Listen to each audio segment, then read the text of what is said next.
Friends, welcome to GK dose. Friends, आज है 8 दिसंबर 2022 और 8 दिसंबर 2022 से करंट अफेयर के जितने भी इम्पोर्टेंट क्वेश्चन बन सकते हैं सारे इस वीडियो में डिस्कस करेंगे।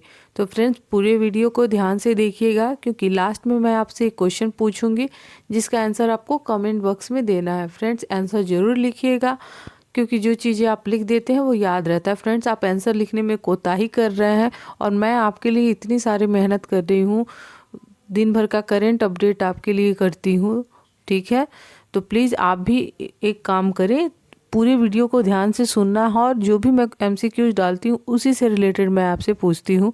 तो कम से कम आप आंसर ज़रूर कमेंट सेक्शन में दीजिए, ठीक है। और अगर आपको हमारा ये चैनल आपके लिए फ़ायदेमंद लगता है तो हमारे इस चैनल जीके डोज को सब्सक्राइब करें, लाइक करें और शेयर करें। चलिए स्टार्ट करते हैं आज का सेशन। आज का हमारा सबसे पहले हम देख लेते हैं कि कौन कौन सा इम्पोर्टेंट डेज़ है अभी दिसंबर में जो मनाया गया है। तो कल 7 दिसंबर को अंतर्राष्ट्रीय नागरिक उड्डयन दिवस मनाया गया था, ठीक है। 6 दिसंबर को मैंने बताया था कि महापरिनिर्वाण दिवस यानी भीमराव अम्बेडकर की जयंती पे मनाया गया था, ठीक है। 1 दिसंबर विश्व एड्स दिवस और BSF का 58वां स्थापना दिवस मनाया गया है। 2 दिसंबर को राष्ट्रीय प्रदूषण नियंत्रण दिवस और विश्व कंप्यूटर साक्षरता दिवस मनाया गया है। गुलामी के लिए उन्मूलन के लिए अंतर्राष्ट्रीय दिवस भी 2 दिसंबर को ही मनाया गया है। 3 दिसंबर को विकलांग व्यक्तियों के लिए अंतर्राष्ट्रीय दिवस मनाया गया। ये बहुत इम्पोर्टेंट है फ्रेंड्स। 3 दिसंबर को इंटरनेशनल डिसेबिलिटी डे, ठीक है, ये वाला, ठीक है। 4 दिसंबर को आपको भारतीय नौसेना दिवस अंतर्राष्ट्रीय बैंक दिवस मनाया गया है। 5 दिसंबर को आपको विश्व मृदा दिवस मनाया गया है। 6 को मैंने यहाँ डाला हुआ है, ठीक है, महापरिनिर्वाण दिवस। और 7 दिसंबर को अंतर्राष्ट्रीय नागरिक उड्डयन दिवस। ये था दिसंबर से रिलेटेड इम्पोर्टेंट अब तक के डेज, ठीक है। अब चलते हैं आज के पहले प्रश्न पे।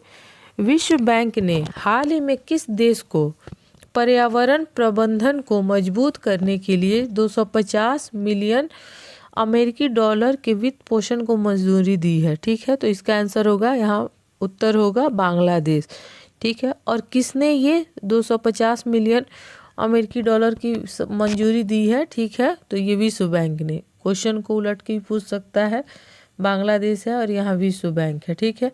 विश्व बैंक ने बांग्लादेश को पर्यावरण प्रबंधन को मजबूत करने और हरित निवेश में निजी क्षेत्र की भागीदारी बढ़ावा देने में मदद करने के लिए 250 मिलियन डॉलर के वित्त पोषण को मंजूरी दी है, ठीक है। तो ये हमने देख लिया कि विश्व बैंक ने बांग्लादेश को दिया है, किस देश को और किस संस्था ने दिया है। अमाउंट पे भी आप थोड़ा नज़र रखेंगे, 250 मिलियन। बहुत ज़्यादा अमाउंट 1000-2000 पे आप ध्यान नहीं दीजिएगा ऑप्शन में, क्योंकि उतनी अमाउंट कोई संस्था किसी को नहीं दे सकती है। सहायता के रूप में छोटी अमाउंट ही दी जाती है। हाँ, ये हो सकता है कि एक देश दूसरे देश को ऋण लेते हैं, उसमें अमाउंट हेवी हो सकता है, लेकिन जब किसी को हम सहायता देते हैं, कॉमन सेंस की बात है, तो एक छोटी अमाउंट देते हैं। चलिए अभी हम देख लेते हैं बांग्लादेश। ये है मैप में हमारा बांग्लादेश। तो बांग्लादेश की राजधानी है फ्रेंड्स ढाका। इसके प्रेजेंट टाइम के PM कौन है? शेख हसीना, ठीक है। भारत और बांग्लादेश के बीच कौन सा अभ्यास होता है फ्रेंड्स? तो संप्रीति, ठीक है, संप्रीति अभ्यास होता है भारत और बांग्लादेश के बीच। देखिए फ्रेंड्स, बांग्लादेश से 2 नदी आप याद रखिएगा। एक आपको याद रखना है पद्मा, ठीक है, और एक आपको याद रखना है जमुना, ठीक है। ये जो पद्मा नदी है ना, ये हमारी गंगा रिवर है, ये बांग्लादेश में, ठीक है, ये गंगा रिवर है। इसको बांग्लादेश, हमारे गंगा नदी को बांग्लादेश में पद्मा रिवर बोलते हैं। और ये जो जमुना रिवर है ये ब्रह्मपुत्रा नदी है, ठीक है। तो ब्रह्मपुत्रा नदी को बांग्लादेश में जमुना बोलते हैं। जब ये दोनों एक साथ मिलती है और बंगाल की खाड़ी में जब गिरती है ना, यहाँ पे मुहाने के पास, यहाँ आपको दिया हुआ है फ्रेंड, देखिए यहाँ पे बे ऑफ बंगाल और यहाँ पे वो मुहाना है, ठीक है। यहाँ पे एक सेकेंड मैं बता रही हूँ, यहाँ पे तो ये जब दोनों नदियाँ एक साथ मिलती हैं ना, यानी पद्मा और जमुना, यानी गंगा और ब्रह्मपुत्र, तो ये मेघना नाम से आगे बंगाल की खाड़ी में गिरती है। तो ये भी फ्रेंड्स कहीं कहीं एमसीक्यू में पूछ देता है कि दोनों जो नदियाँ मिलती है वो किस नाम से बंगाल की खाड़ी में गिरती हैं, तो मेघना के नाम से, याद रखिएगा।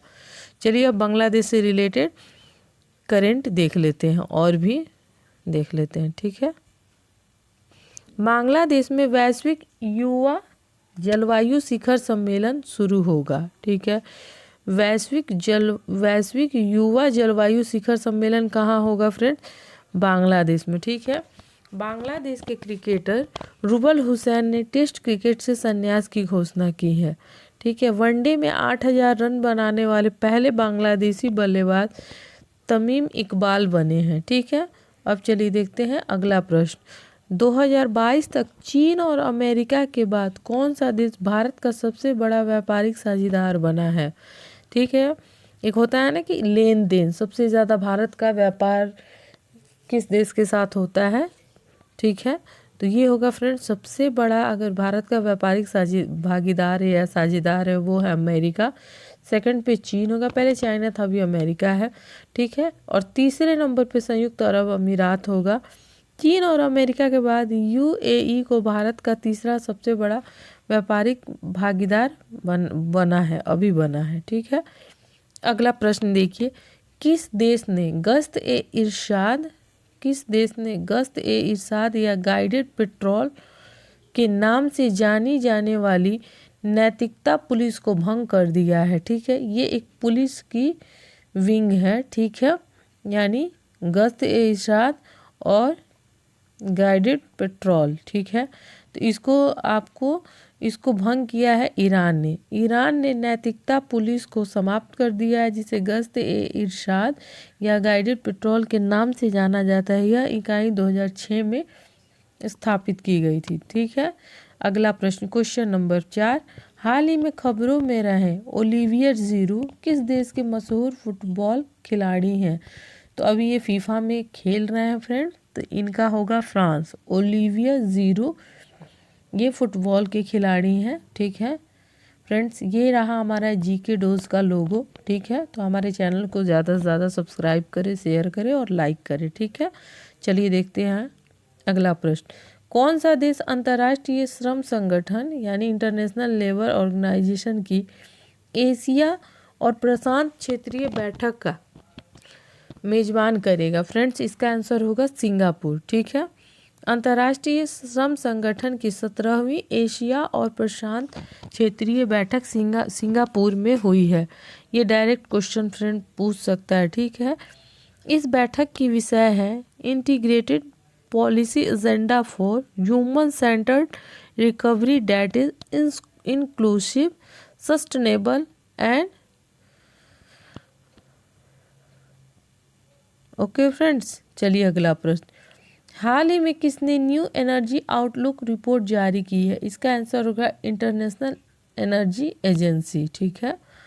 अगला प्रश्न देखते हैं, भारत का पहला रियल टाइम गोल्ड एटीएम किस शहर में स्थापित किया गया है? तो फ्रेंड्स इसका आंसर होगा हैदराबाद, ठीक है। वहाँ गोल्ड एटीएम स्थापित हुआ है, जहाँ से आप जैसे एटीएम से पैसे निकालते हैं वैसे वहाँ से आप गोल्ड भी निकाल सकते हैं। उसका प्रोसेस है, उस पर मैं आपको बाद में डिटेल में बता दूंगी, ठीक है। चलिए अगला देखते हैं, विश्व बैंक ने वित्तीय वर्ष 2022-23 के लिए भारतीय अर्थव्यवस्था के अपने पूर्वानुमान को कितने प्रतिशत तक अपग्रेड किया है?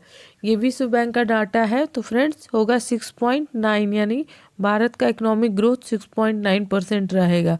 विश्व बैंक ने वित्तीय वर्ष 2022-23 के लिए भारतीय अर्थव्यवस्था के लिए अपने विकास के अनुमान को 6.9% से बढ़ा दिया है, जो पहले 6.9% तक बढ़ा दिया है, जो पहले यही अनुमान 6.5% था, ठीक है, 6.5।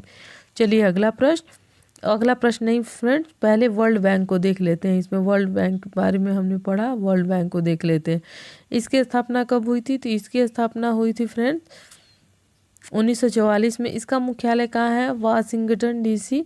प्रेसिडेंट प्रेजेंट टाइम की इसके कौन है? ठीक है, वर्ल्ड बैंक के तो डेविड डेविड मालपास, ठीक है। इसका काम क्या है? तो मुख्य कार्य है कि मुख्य काम ये है कि इसका उद्देश्य सदस्य जो इसके देश हैं 194 इसके सदस्य देश हैं उनके पुनर्निर्माण और विकास के लिए आर्थिक सहायता देना, आर्थिक सलाहकार के रूप में ये काम करता है, ठीक है। और जहाँ ज़रूरत होता है वहाँ फंडिंग भी करता है। चलिए क्वेश्चन नंबर 9, कोलंबिया में आयोजित वेट लिफ्टिंग वर्ल्ड चैंपियनशिप 2022 में किसने सिल्वर मेडल जीता? आंसर होगा मीराबाई चानू। ये वेट लिफ्टिंग क्या होता है? भारोत्तोलन, ठीक है, वेट को उठाना, ठीक है। ओलंपिक रजत पदक विजेता मीराबाई चानू ने 7 दिसंबर 2022 को कोलंबिया में 2022 विश्व भारोत्तोलन चैंपियनशिप में रजत पदक जीता है। विश्व चैंपियनशिप में मीराबाई का यह दूसरा पदक था। इससे पहले उन्होंने 2017 में 194 किलोग्राम भार उठाकर स्वर्ण पदक जीता था। ये उनका डाटा है फ्रेंड्स। मीराबाई चानू मणिपुर से बिलोंग करती हैं, ठीक है। ये एक बार आप पढ़ लीजिए। मैं आपको विदिन 5 सेकेंड बाद में फिर अगला प्रश्न और लास्ट प्रश्न स्टार्ट करूँगी।